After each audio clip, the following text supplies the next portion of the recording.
سیامند حاجو سروک برای کردستان سوریه الاستودیو میوانی منه. تک سیامند بخیراتی. شباش. چه هایی باشی؟ سپاس. باش خوییته. تنوش رو جوای کردستانیاتی نه؟ ولی از راست سینور حتما استودیویاته. بخیراتی. تازانم تواسط بوده. سینور حتی ورجی.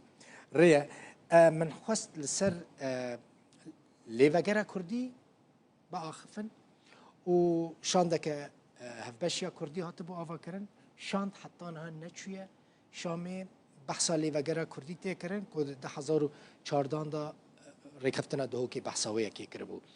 پیشید خازم پرسا لیوگرا کردی بکن احتمال آوا کرنا لیوگرا که کردی های که اکسیامت از باور نکم اف وری آوا کرن راست انجمنان اجتماعی ویدا خوازید که بس باوریام دا بری کنفرانس چه بوبانه و بری لفحات سرشانده که هفبش هاتبانه کرن گرکه اف مجار هاتبانه اخفتن و نکرن انجمنان اجتماعی نپیدی و نئیداری افکر قل کی بالکیشه گو لفحات نکچید بی یا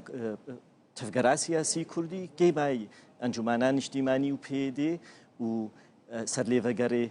گفتگو نکرن یک یاد دوا گرکه بری ام بیجن ام چیز شامیت خوازن ام بپرسن ام چاوت خوازن خبره و ببین دوی اداره ویرانگی بردوام به وکا میناک دستورك جوي كرسانا سوري هاتبانا تشيكرين يعني او هرميت بين كنترولا كرداتا عقد اجتماعي يا بي دي هيا سر هاتبانا گفتگو كن هاتبانا كرين ام تشاوا هريما خبري فبين ابنها تكرين باشه لیوگرا کردی گرینگه تدبیجی کو دوی دمه دواره آوا کرن هريام دي گلكي گرينگا ام قناغه كنو در باس دكن گلك هرتن سوري دا چيبون پشتي بشار اسد شون گلك جروبيدي وكا علوي درزي داخوازي سياسية النظمان دوي ام ليفاجركيش خارجي سياسة أخرى بكن ام كارن جم فدرالية بمن يعني دوي ام داخواز ندي بكن درزي داخوازا سرخبوني بكن دوي ام بفكرن افجي كاري داخوازا كردابي لو ما جي جرينغا ليفاجر اف ليفاجرا تاني زمان وري افاكرن وام براستي لفكرة كل سياسة خوجي بكن أف جالكي جرينجا أزنابي نم أفت بي بس جرك أف إيرو بري سبب بي يعني كرد داخوازا سرخوبوني بكن جرك أم بي بفكرن شو هم داخوازا سرخوبوني لكن درزي أف نو دص على تفجرا واتشي بوا ودخوازا سرخوبونيت كن وام بينن جو شرع بن دختيدا براستي نرينا خود جوهري بري درزي دخوازا سرخوبوني بكن شرعت جو خطا صورة ننافندي فدرالي خطا صورة از گفتگو ناكم بشتي درزي دخوازا سرخوبوني كر يعني جروبكش درزي دخواز كر شرع نرينا خود جو بصر پارچبونا سوري از نقاش ناكم وكيدي يعني خفقرا براستي هنا كده في اوبجكتيف بفكرن يعني بشتكوانيا خرطة إسرائيل حتى درجة أمريكا لي كرد داخوازا سرخوبوني لسوريا بكن وكي بشكريا كردان بكن از نظام حتى قاسي براستي إسرائيل وصا بشتع درسيا يعني دوي جاگر هبه دوي بهوريات ملطيتا وري ودرزي في دكن درزي ريفا بريكا وحيا خو بهورن بدخوازي خو بهورن وغان وي بهوريه بيشتي بويرين سويدا بون غو نكارن في رنگي دانوس ناب شاميره كنو نكارن بين كنترولا شاميده بيجين لو ما هجماره كمزن درزيا دخوازا سرخبونين نمجبوره سر بكوي يكفي دخوازي بس ليك زانبي چيز دخواستكم سياست وكا تجارتها وكا بازرگانية دوي داخوازي خبلنكش بويت كاربيت شتكي بسطيني و از دوي بهوريه دما بيشتي تصريح شرح قوت از بصر پارچبوني گفتگو ناكم دوي ام راستي زان بن ام چه داخواز دكن و چه رنگي ام كارن بگهنه داخوازي خوا از نابيجم دوي ام ايرو داخوازا سرخبوني بكن بس دوي ام راستي گفتگو بکن نه کاری دخوازه که کردی سوری به دخوازه يعني كرد هر دمه و بدن پیش كل سوري بشكي كردستاني هيا جبركو هيدي وكاس بيد حسم كو بنافي جدا بحث كرن زيدا بحثا كردستاني ناي كرن ل لسوريا انجل روجافای کردستانی وصايا بالكيش بري تشخاصي فيديو كنديت سياسة من داركي كرد دبيجي اش كردستاني حاتم روج افا افتي ويواتي جو كردستانا سوري نه كردستان يعني جبو فيداريت بكردستان كردستان سوري نه بكردستان راستي سياستا وصالي تشوي هشت ام كردستان سوري نما كردستاني بينش لو ما قلتي جرينجا ام هرجار بيجن كردستان سوري بوين بيجن بشك سوري كردستان ام بيجن روج افا ام بيجن شمال شر سوري بس قلتنا كردستاني بكارناين تبحساب بشتيكر تقول درزي بشتكا واحية بهوريام ده بشتكا ماجي هيا زيدتري 6 مليون كرد هنا همو يعني هر 6 مليون بشكرتي كردستان سورينا ومديد بشتي كونفرنسي كردي هيفا بينجا بو هر چهار پارچه کردستان یعنی هر سه پارچه دی تفکر سیاسی هر سه پارچه پیروز بعیده و پیشگرت بون کردی سوری را اف پشتامه و وکی دی هزه کی مزن یلشکری کردی سوری های هزه سوریه دموکراتیک يعني تشتكيدن مثلا حطانها شرع نآمده كو پیشوازیه شاندا كردية هف باش بكلي بري دما كما بهيست بري چند روجان يعني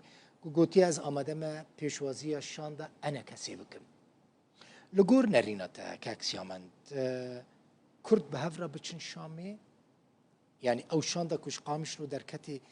یان او شانده چه شامی یان جبتا اوهی شانده کدن نا چه شامی و نونرتی همو کردان لکن از باورکم گلکی گرینگا شانده که کردی او شانده انجامی کنفرانسی هیوات بینجابو گرکا او هری شامی استوی ام بیجن گو اف پیدی و ریوبری گلک شانچیانده بهوريام ده جبر اف كونفرنس بن سيوانا كاك مظلوم عفدي تشيبو غركا او شاندي دي نما تشوبانا شامي او شاندي ريفبريه وتبانا افنو نري كردا افيج بوي كردا چون گفتگوكم بس بي دي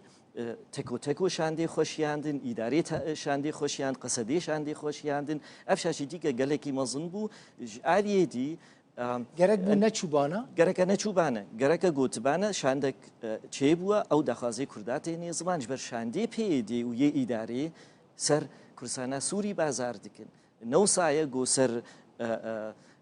يعني او منطقات بين كنترولا قصدي بالكردستان سوري مساله عسكري برا مناقشه بكن مساله اداري برا مناقشه اي باشا مساله اداري سياسينا مساله اداري چيه پرورده افرسك سياسيه ويد